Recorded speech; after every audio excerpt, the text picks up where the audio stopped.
Quiet on set, please. Rest and reset, because more isn't always better. Water is key, so make sure you stay hydrated all session.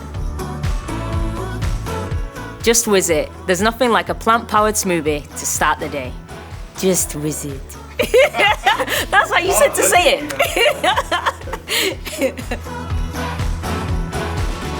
I like to have a healthy diet, very balanced, inside training and also outside training as well. I need to eat the right foods because it helps me hit the ground running every day. As well as having a balanced diet, it's important to include the foods that you like and enjoy as well. And don't be too strict on yourself. You should be able to eat what you want and say it's fine.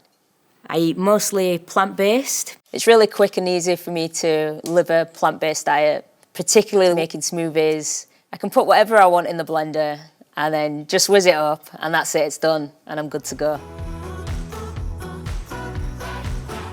I've always been mindful of my protein intake, and Alpro Soya Original helps me get what I need.